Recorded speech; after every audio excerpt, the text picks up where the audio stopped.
ধুঁকতে থাকা পোশাক কারখানাগুলোর জন্য সরকারের কাছ থেকে প্রণোদনার আশ্বাস পেয়েছেন বলে জানিয়েছেন BGMEA president Mahmoud Hasan Khan ও বিকেএমইএ প্রেসিডেন্ট মোহাম্মদ হাতেম। তারা জানান, বন্ধ কারখানার জন্য বাংলাদেশ ব্যাংকের তহবিল থেকে ধুঁকতে থাকা কারখানাগুলো সুবিধা পাবে। সোমবার প্রধানমন্ত্রী তারেক রহমানের সাথে সাক্ষাতের পর তারা আরও জানাচ্ছেন আমিনুল ইসলাম। তৈরি পোশাক রপ্তানিকারকদের শীর্ষ দুই সংগঠন বাংলাদেশ পোশাক প্রস্তুতকারক ও রপ্তানিকারক সমিতি বিজিএমইএ এবং Bangladesh knitwear manufacturers and exporters association BKMEA নেতারা সোমবার বিকেলে সচিবালয়ে আলাদাভাবে প্রধানমন্ত্রী তারেক রহমানের সঙ্গে সাক্ষাৎ করেন। তাদের এই বৈঠকে ব্যবসায়ী নেতারা বাংলাদেশ ব্যাংকের বেশ কিছু নীতির সমালোচনা করেন। একই সঙ্গে বিনিয়োগ ও ব্যবসা সম্প্রসারণে বিভিন্ন ধরনের নীতি সহায়তা চান তারা। তৈরি পোশাক খাতের ব্যবসায়ী নেতারা জানান, রপ্তানি বহুমুখী করতে নীতি সহায়তার বিষয়ে আশ্বাস দিয়েছেন প্রধানমন্ত্রী তারেক রহমান।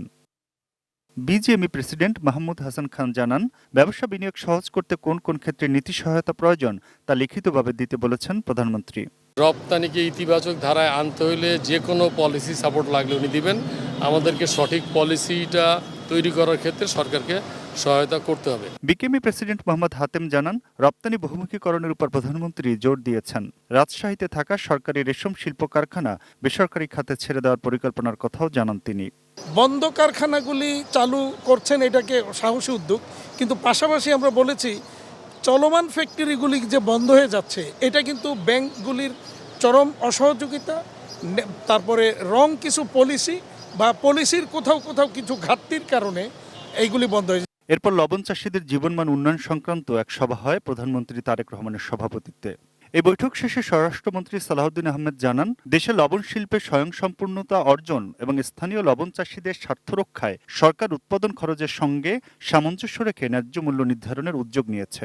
বাংলাদেশে যাতে লবণ চাষীরা তাদের ন্যায্য মূল্য পায় চাহিদা মতো, এবং বাংলাদেশে যাতে লবণ চাষের ক্ষেত্রে আমরা স্বয়ংসম্পূর্ণতা অর্জন করতে পারি, সেই বিষয়টা মাথায় রেখেই পরবর্তীতে আমরা সেই সিদ্ধান্তগুলো নেব মাননীয় প্রধানমন্ত্রীর নির্দেশনা অনুযায়ী। Aminul Islam, ATN news, Dhaka.